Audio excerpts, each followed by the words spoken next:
Yeah, it was super, super stressful, like super stressful. Uh, Knowing where I'm at now and where I'll be for the next couple of years took off so much weight off my shoulders.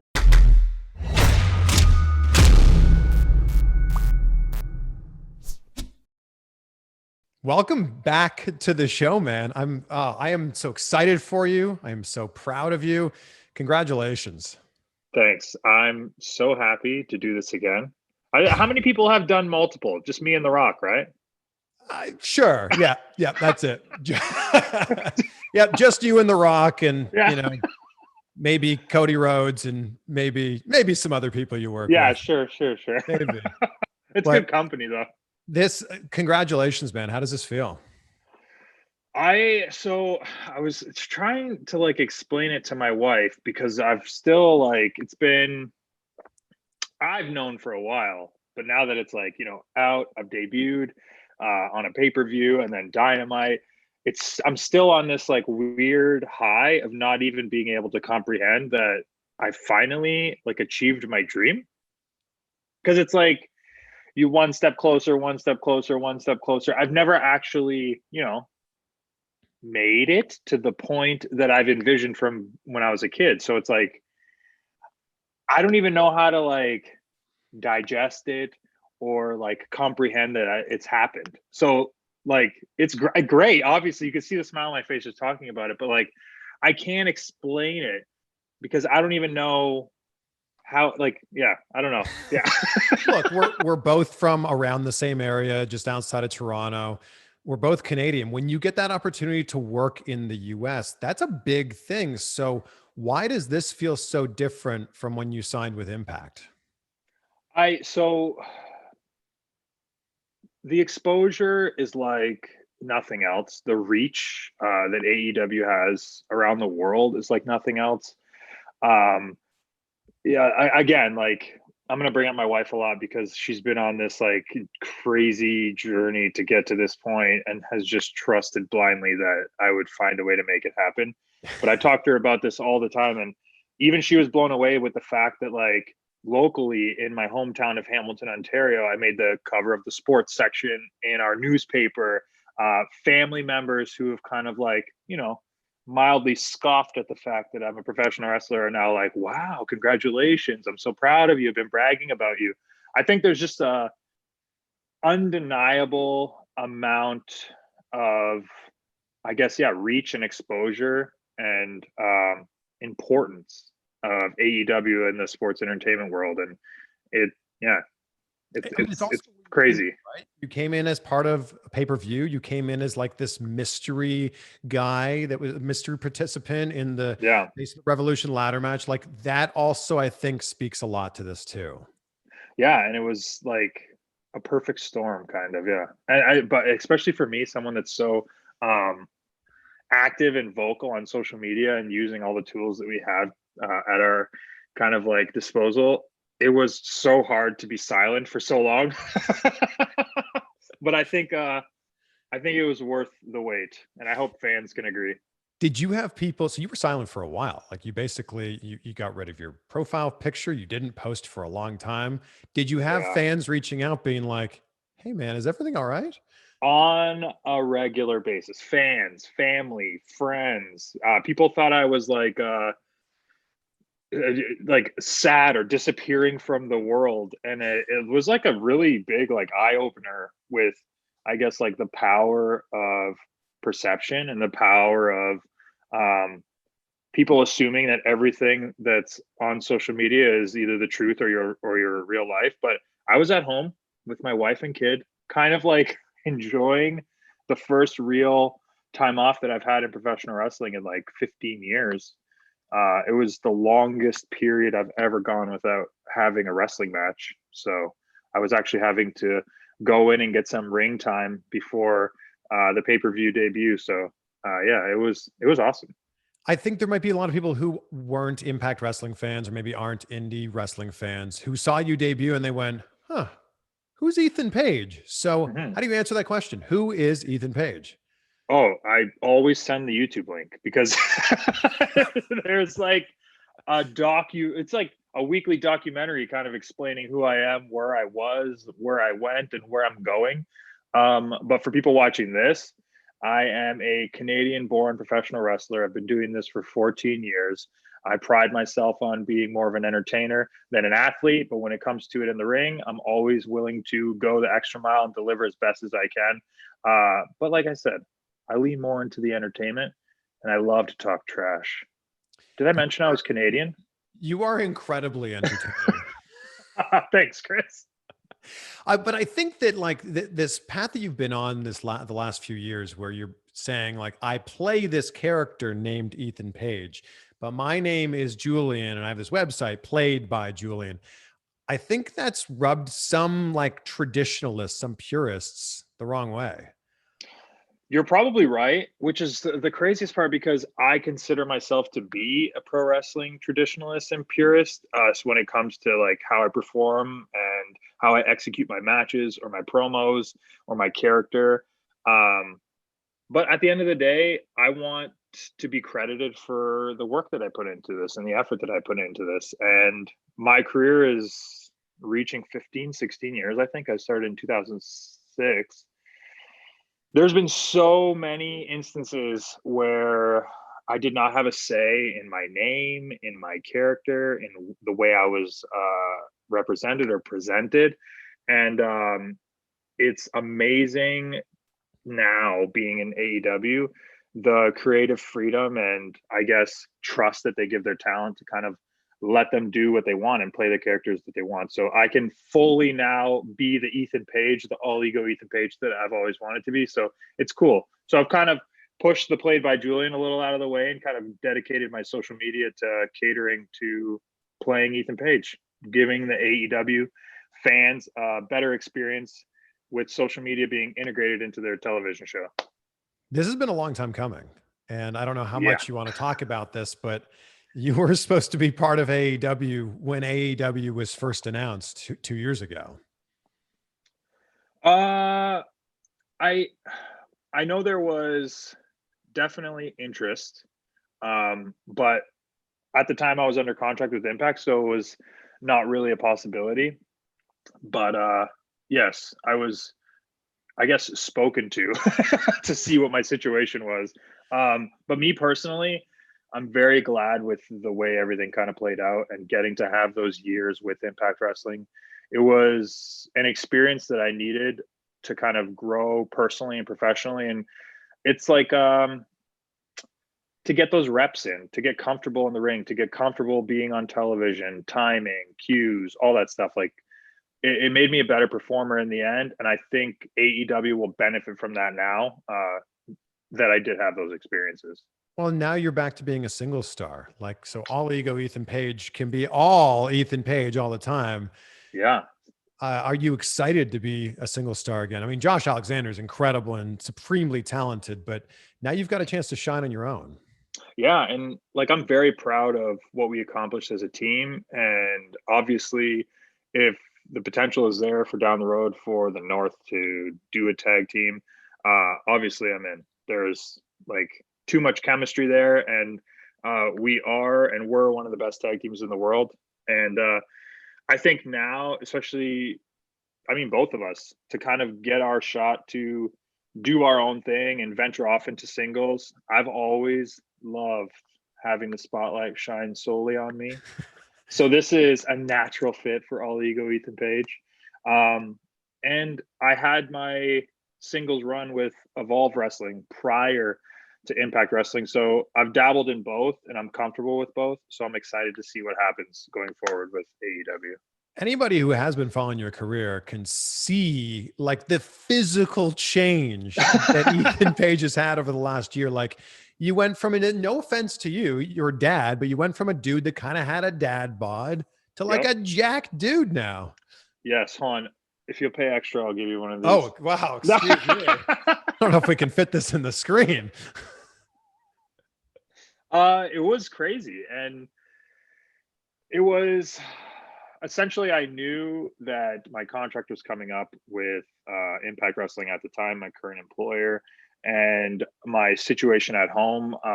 We wanted our family to grow. We wanted our home to grow. And it was kind of just riding on the amount of effort I was willing to put in. And I had to have like a talk with myself in the mirror and kind of let myself know, like, hey, you really aren't giving this 110%. Like, could you imagine if you actually tried harder? And I did, and I've committed to it. It hasn't even been a full year, which is the craziest part to me. It'll be June of this year will be a full year of me being quote unquote in shape or healthy. So it's been a wild ride, and now it's almost so routine that if I don't have like a daily workout, I feel really weird and like not good. So it's so normal now that it's something that I don't even have to think about, which thank goodness, because to go back into the mindset of when I was in a lot worse shape, it was a tough task to get myself off the couch and into the gym. I think I was really surprised and impressed with how quickly your body transformed. And there's going to be a lot of people that are watching this going, man, I really could use to lose 15, 20, 50 pounds, 100 pounds, whatever it is. Yeah. What shifted for you? Oh man, it's like, I don't want to like praise the pandemic because it's such a like it's done. It's a silver lining though. It's been a very tough time for a lot of people, but it allowed me to have the amount of free time that somebody who has lots of weight to shed needs. And it was multiple hours in not even a gym because the gyms were closed. So I, got on the internet, started looking around, and I got myself a bike. And from there, it kind of slowly started growing. And now I have dumbbells, a skipping rope, a Bowflex, some other, a bench to do sit-ups. And my home gym slowly grew and my body slowly got smaller. So didn't you get the Bowflex kind of by accident? Yeah. So listen, everybody, I am the obnoxious man in your neighborhood who works out in his garage with the garage door open. So there may or may not be elderly ladies who loop the block multiple times. Now, one of those said ladies had a Bowflex in her basement that she wanted to get rid of anyways. So I helped her, and me and my father picked it up and brought it to my place. And yeah, it was like insane luck. And thank you, Jenny, from 3 blocks over, for helping me, because it like really helped my workouts, and it helped me not go crazy with kind of having repetitive lifts and repetitive workouts on a daily basis. Because again, I am doing this in my garage, and in Canada, it can get as low as like -20. I'm not sure what that is in Fahrenheit. I think it's close to, like, once you get into the negatives, I think it starts to cross over at some point. So like -20 is probably like 5 Fahrenheit. There you go. So to everyone who knows what 5 Fahrenheit is, yes, I am crazy. You're gonna have to start to get used to this. Like, so I know. Are you thinking of moving to the US? Yes, more so my wife. She's Colombian, so she's like been sick of the cold since she moved to Canada. So she's dying to go somewhere warm and tropical. And Florida is definitely on the high end option, especially for me, because I love Disney World. So if I can do that with my daughter on a regular basis, count me in. Well, I mean, right now, Florida is obviously the home base for AEW, where all the shows are, Daly's place. I'm imagining, things will start to open up eventually, but that's a good home base for wrestlers. There's a lot of wrestlers that live in Florida. Yeah. And like I said, like, I'm cool with keeping my garage gym going. And if I know it's going to be, relatively warm all year round, that's a thumbs up for me. It's more than relatively warm in Florida. Oh, perfect. I lived there for 5 years. Like, if I can walk into my garage, sweat before I lift a weight, I don't even have to work out. I'll already feel great. You open up the door to your garage and it will feel like you're walking into a sauna. Perfect. That's what life in Florida is going to be like for you. All right. I'm already into it. You know, the last interview that we did, I think it was like a year and a half ago. I, Yeah. and maybe a little bit, actually a little bit, almost coming up on 2 years. I think it was, you guys were doing the tapings in Hollywood, LA. California. Yeah. Yeah. In Los Angeles. You were kind of like, you were doing your YouTube channel. You were super consistent with it, but you were like, man, this is a lot of work. Yes. Does it still feel like a lot of work? Yes. But because I took those 4 months off, it's exciting to be back at it. And I like the way my brain works and the way I just operate on a daily basis. I need projects. I need work. I need something to like put out into the world and be like, hey, I created this. I made this. Um, so right now it doesn't feel like work at all. Like I'm already 3 weeks ahead for editing just because of how excited I am to kind of just piece all these brand new vlogs together from AEW. So yeah, it is a lot of work and it takes a lot of time to like kind of, I don't know, get used to how everything works and to like, I don't know, repetition is key with everything. You get better with reps, but yeah, right now it doesn't feel like work at all, but it is a lot of work. Well, I'm going to link it below so everybody can subscribe. Yes, please do so. I want that. See that plaque behind Chris there? Oh, this old thing? Yeah. Obviously, championships in AEW is number one. I would say number two is getting that plaque, though. So what are you at right as we record this right now? How many subscribers do you have? I think 17,600. Okay. So you Yeah. have 82,000 to go. Yeah. I mean, it's not impossible. I mean, you're on national television, international television every week. I think it's not a difficult thing here. Let's make it happen. Let's make it happen. Where did the idea of Karate Man come from over the last year? Oh man, it was almost out of necessity, because there was so little going on with the pandemic, especially when it first started. No one really knew what was going on. There was very limited amount of independent events. And then even at the time, I don't even think I was able to cross the border to go film for Impact. We were doing like shoots in Canada to send to put on the TV show there. So this is like right at the beginning of everything. I needed to create something that I could do with myself and kind of tell like a little story on my YouTube channel and make merch. It was it was essentially like a thing that I could create to entertain my fans and kind of offer new merch and a way for me to kind of help my family cover our bills during a really tough time. And it stemmed from a joke in a promo backstage that through my feud with Ken Shamrock, who is an MMA legend, I thought it would be hilarious if I was the Karate Man, because it's like the most insulting thing you could say to somebody.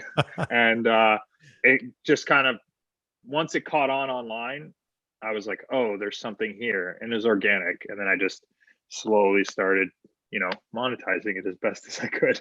But the fact that Ethan Page was fighting Karate Man was so good. Like the special effects you were doing from your own house were like, they're amazing. Thank you. It's all self-taught.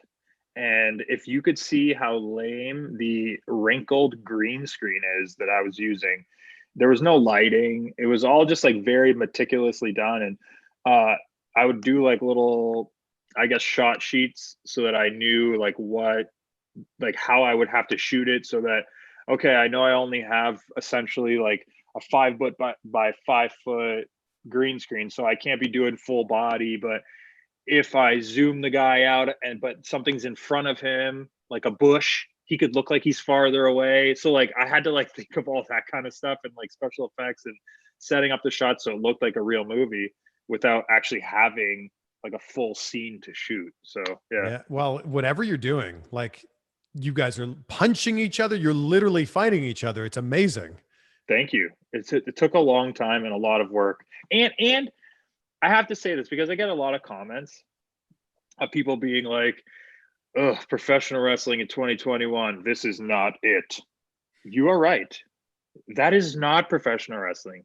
It's my YouTube channel where I'm making entertaining movies or skits or whatever.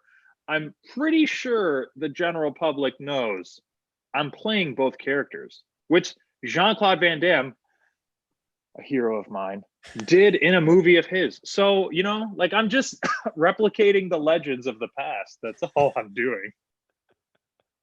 Well, we see Karate Man in AEW. If it's up to me, no. But obviously never say never. I can't deny people my entertainment. You don't like Karate Man? Like I said, it was out of necessity. And I really think it has its place in a very specific, like I liked doing it on the independents because it was tongue in cheek and the fans were in on it. They knew it was really fun for them. And I would even stay in character when I would do merchandise, and kids loved it. And like, they're like dying laughing, and they're asking me when Ethan Page is coming out. So like, it's fun. But I think when it comes to television, I have the ability to really convince people that I'm a terrible human being and I hate my opponent. And I don't think the Karate Man fits in that kind of world, especially a sports-based world, and the way that AEW presents its wrestling with its wins-loss records and how serious they take title shots and the way they present their championships. I don't think Karate Man would fit too well in that, but Ethan Page, yes. How much pressure did you feel or did you put on yourself? You're the breadwinner, right? You're a husband, but you're also a father, and wrestling is paying the bills. So obviously, it's been a tough year for everybody, but it's been definitely a tough year in the world of sports and entertainment. How much pressure were you putting on yourself to make this happen? Oof. How long we got? That I would say that was the number one motivation. But a pressure like nothing else, especially during, like you were saying, such a tough time, to be trying to get hired during all of this, to prove my value during a time where companies probably aren't hiring the most people right now. Yeah, it was super, super stressful, like super stressful. Knowing where I'm at now and where I'll be for the next couple of years took off so much weight off my shoulders and gave me the most amazing feeling. And I'll be forever grateful to AEW for the opportunity they have afforded me, but not only me, my family, to be able to kind of chase this dream. And even just to joke around with you about potentially moving to Florida, that was not a topic of discussion in November of 2020. So yeah, it's incredible. And it was the scariest few months and unsure months of my life. I mean, it's a big leap. It's a big leap to take. You had made a name for yourself in Impact Wrestling. They'd been very good to you. It's a big leap for you to go, you know what? I'm going to bet on myself and I'm going to see if I can go work elsewhere. Yeah, that was the scary part, because it's not just me. Everything I say, everything I do, that has a ripple effect for everyone that lives under this roof. So if I didn't land where I was hoping, we probably wouldn't be doing this interview right now, and I would be stressing out on finding ways to kind of make ends meet. Yeah. So, oh man, like I'm just so happy. The weight has been lifted off your shoulders. Yeah. Your guy is The Rock, right? Like he's your guy. Yes. Number one, numero uno. So I posted a clip from an old interview I did with The Rock where he talked about his favorite promo of all time. And then you sent me a message and said, there's no way that's The Rock's favorite promo. It can't be. It can't be. What? Okay. I feel like that promo, by the way, anyone listening to this, just go check it out on his page so you can. The promo is basically, The Rock's a lot of things, but sucks ain't one of them. That promo. When Rocky Maivia became The Rock. Well, I thought it was the Jennifer Flowers one. That was the birth of, he said that one, and then also Smell What the Rock's Cooking, which is obviously. Yeah, that's the first time he said that. Yeah, those are two pretty iconic promos. Yes, I know. But if you're going to say that's like me saying my favorite match is my first one that I was all ego. I for sure sucked. But I think like once he got into the Rock character and he became the most electrifying man in sports entertainment, then you start busting out these promos where he's probably not even thinking about it. It's just so good and so natural. You're like, oh, that's got to be one of the best ones. Like when he is roasting Billy Gunn and talking to God, it's like it's like pure entertainment. Or anything for with Mick Foley. Yes. Rock and Sock Connection. It's all great stuff. So yes, I'm sorry, Rock. I disagree with you. Those are not your best promos. Would you say a lot of who you are now is because of who The Rock was in the Attitude Era? Yeah, 100%. Except I can't say half the stuff he said, or I'd be canceled. So people seem to forget that. Yes. Yeah. Hey, you're looking at PG Dwayne Johnson right now. That's okay. There's nothing wrong with that. Yeah, that's okay. Yeah. What is your best match? If it's not the first match as All Ego, what is your best match? Oh man, that's really tough.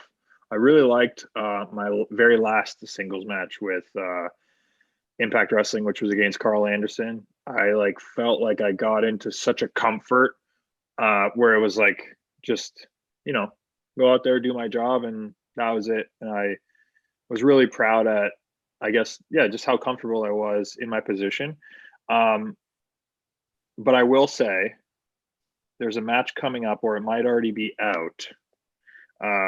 Check it out on Dark Elevation. Can't tell you who my opponent is, but I'm very proud of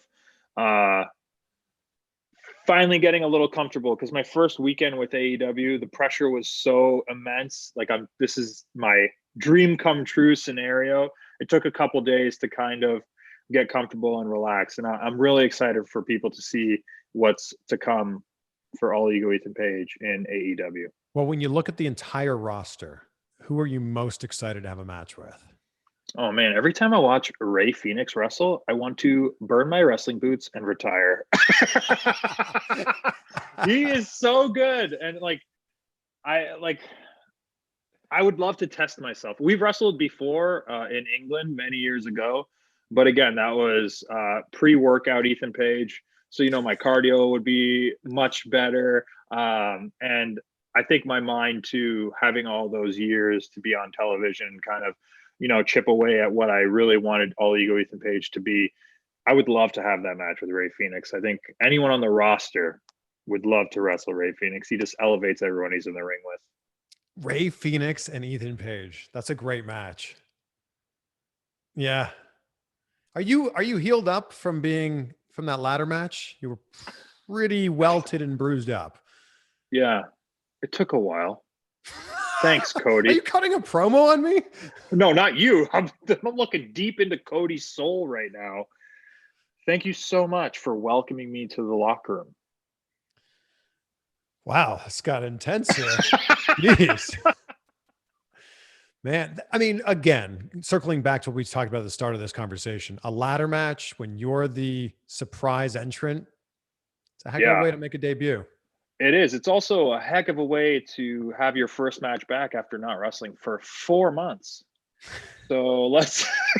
And Jake the Snake Roberts is involved. Oh. Listen, if we're gonna be a little fans right now, that was probably because nobody knew that I was debuting other than my parents. So my parents and siblings knew. They kind of grabbed the pay-per-view at their house. They threw a little pizza party. My daughter is there. My wife is there. They made a AEW cake with the world title on it.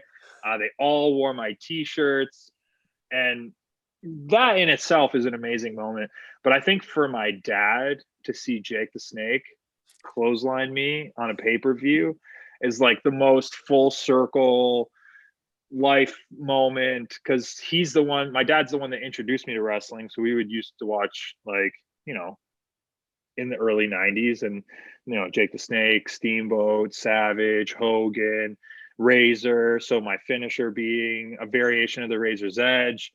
Taking that line from Jake the Snake is like, it's cool for me, but I can only imagine how cool it is for my father to see his son like achieve his dream and get to work with people that we both kind of enjoyed watching together. At what point during that week, maybe it's that day, did you find out that Jake the Snake would be involved in the match? When he pulled me off the ladder and clotheslined me out of my boots. This wasn't part of the plan? Listen, man, I can't pull the curtain back too much. But Thought we were being fans here.